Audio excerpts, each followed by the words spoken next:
Hi friends, నా పేరు ప్రభాకర్. మీరు చూస్తున్నారు పిఆర్ టెక్ తెలుగు. ఫ్రెండ్స్, ఈరోజు వీడియోలో నేను మీకు ఏంటంటే యూనియన్ బ్యాంక్ దగ్గరికి బ్యాంకులో అమౌంట్ తీసుకోవడానికి వెళ్ళినప్పుడు అక్కడ విత్డ్రాల్ స్లిప్ ఇస్తారు కదా, స్లిప్ అనేది ఎలా ఫిల్ చేయాలనేది ఈ వీడియోలో ఎక్స్ప్లెయిన్ చేస్తాను. దానికంటే ముందు ఫస్ట్ టైం మీరు మన ఛానల్ చూస్తున్నట్టయితే మన ఛానల్ని సబ్స్క్రైబ్ చేసుకోండి. మీరు మన ఛానల్ని సబ్స్క్రైబ్ చేయడం ద్వారా ఎప్పటికప్పుడు మనం పెట్టే కొత్త వీడియోస్ అన్నీ అందరికంటే ముందుగా నోటిఫికేషన్ రూపంలో పొందగలుగుతారు. ఫ్రెండ్స్, చాలామంది నేను యూనియన్ బ్యాంక్ చాలా బ్రాంచెస్ దగ్గరికి వెళ్ళాను. సో అక్కడ మెంబర్ ఆఫ్ పీపుల్ అమౌంట్ తీసుకోవడానికి బ్యాంక్ దగ్గరకు వచ్చేసే వాళ్ళు, కానీ స్లిప్ అనేది ఫిల్ చేయటం వాళ్ళకి రాదన్నట్టు.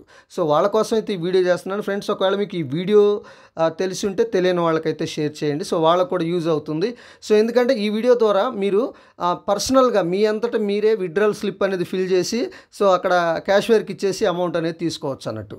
సో దీంట్లో మీకు కంప్లీట్గా నేను ఎక్స్ప్లెయిన్ చేస్తాను. ఫ్రెండ్స్, మనకేంటంటే విత్డ్రాల్ స్లిప్ అనేది ఈ విధంగా ఉంటుంది. మీరు తెలుగులో కూడా ఫిల్ చేయొచ్చు. ఇంగ్లీష్లో చాలామంది అనుకుంటారు ఇంగ్లీష్లో రాయాలేమో ఈ స్లిప్, మాకు ఇంగ్లీష్ రాదు కదా అని చాలామంది అనుకుంటారు.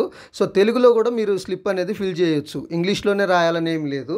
ఫస్ట్ ఆఫ్ ఆల్ ఆ స్లిప్ తీసుకున్న తర్వాత మీరు చేయాల్సింది ఏంటంటే ఇక్కడ మీ పేరు రాసేయండి. ఇక్కడ నేను రాశాను కదా పేరు, అక్కడ మీ పేరు రాసేయండి. తెలుగులో కూడా రాయొచ్చు, నో ప్రాబ్లం. ఇంగ్లీష్లో రాయాల్సిన అవసరం అయితే లేదు. సో తర్వాత రూపీస్ అనే దగ్గర మీరు తెలుగులో రాయొచ్చు. నేను 500 రూపాయలకు కాబట్టి 500 మాత్రమే అని పెట్టాను. ఒకవేళ మీరు 1000 రూపాయలు తీయాలనుకోండి, 1000 రూపాయలు మాత్రమే అని కూడా పెట్టచ్చు. 1000 రూపాయలు మాత్రమే అని పెట్టచ్చు. సో ఒకవేళ 550 రూపాయలు అనుకోండి, 550 రూపాయలు మాత్రమే అని పెట్టచ్చు. 1500 అయితే సో 1500 రూపాయలు మాత్రమే అని పెట్టచ్చు. 3000 అయితే 3000 రూపాయలు మాత్రమే అని కూడా పెట్టుకోవచ్చు ఇక్కడ.